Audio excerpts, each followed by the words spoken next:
Hey everybody, welcome back to my channel. Everybody, thank you so much for all your support. I'm loving all the feedback, all the comments, the interaction that we have. I love taking the time out to talk to everybody. Please keep that going. Like and subscribe and share this page.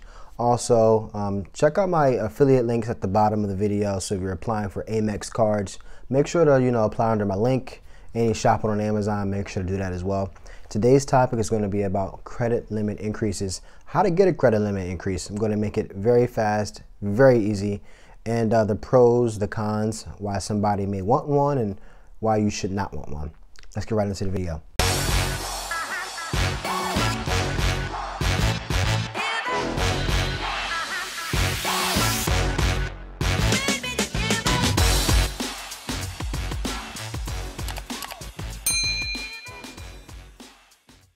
All right, so what is a credit limit increase?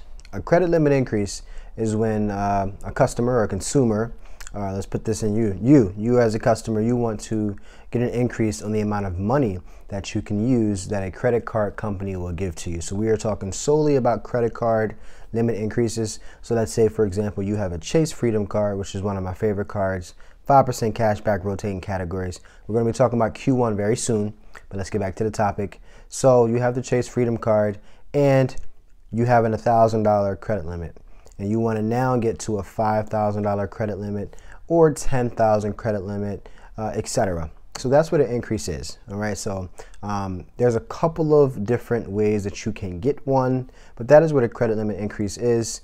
So the first way you can get one, you can always ask. You can always ask your credit card company for a credit limit increase.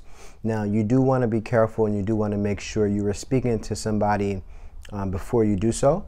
Most of the time, they'll tell you if it is a hard inquiry on your credit, which means they're actually going to pull information from your credit report, and it's going to have some type of effect on your credit score, maybe a few points here or there, to see if you are you have the chance to get a credit limit increase. It's not a guarantee.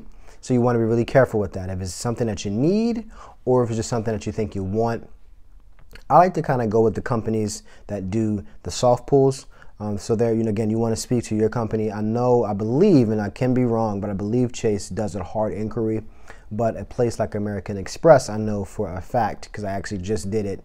I had a $8,000 limit. And I just never really, cared because I don't really use the card much.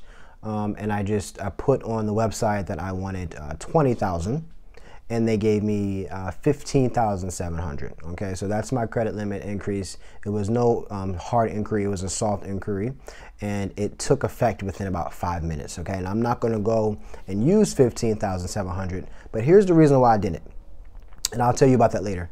The second way you can get it, pretty much not doing anything. Okay, most companies, if they see that you are responsible with your payments, you're using the card often, they're going to just go ahead and increase you. Sometimes they do it without your permission. Sometimes they just tell you. Sometimes they ask you if you want to get an increase. So those are actually the two ways that you can get one. You can either ask, you can either just do your normal spending, maybe updating your income often, like on American Express, you can update your income. Chase, you can update your income. Those are the two ways you can do so for updating your credit limit. Now, why would somebody want to get it? So in my situation, if I don't even use the card much, why would I want to get an increase from about 8,000 to 15,000? Well, here's why. Your credit utilization lowers. Okay, so when they look at your credit utilization, it is a total of all of your balances. What that means, it is pretty much a debt. So how much you use on your credit cards versus the amount that you have. So let's say I have a $1,000 credit limit total for all my cards, okay, versus somebody who has $10,000 on all their cards. We both spend $300. My percentage rate, my percentage for my credit utilization is 30% because I only have $1,000 to my disposal. When that other person, if they have 10,000 and they spend the same amount of money, 3% utilization, which is a lot better in the eyes of the lender because they're not looked at as much as a risk, okay? They have things, they have a lot more money at their disposal, but they don't use it. the percentage is a lot lower. Okay, it's 27% lower. Okay, so that's why somebody would really want it. That's the only reason I do it, and I only do it if it's a soft inquiry. If it is a hard inquiry, I do not use it. Okay, now other people may want to do it, especially people who are trying to get, sign up bonuses and things like that. Sometimes, you'll have a card where you have to spend, $4,000 in the first 3 months. Well, it's going to be really hard to do so, and you're going to be really cutting it close if you only got a, $1,000 limit. So some of the sign up bonuses you may have to try to catch up on. Or you may want to make big purchases and get points. So maybe you want to go on a vacation, say a cruise, or Christmas time's coming up. You want to make a big purchase and get points and things of that nature. It's going to be really hard to do so on a smaller line for your credit card limit. So that's the reason people do it.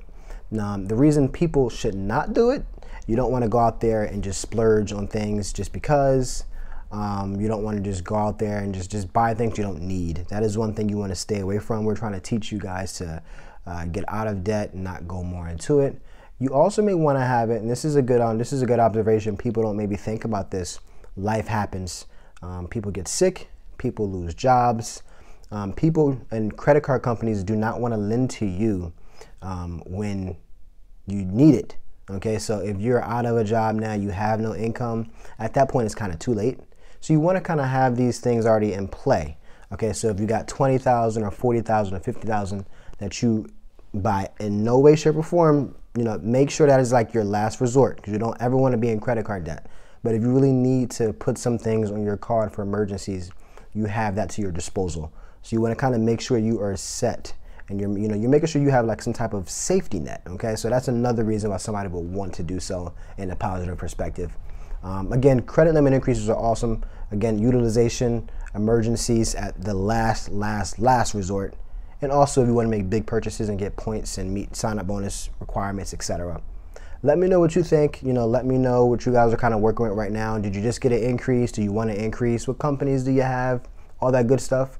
Like, share, and subscribe if you found this video helpful. Thank you so much for tuning in.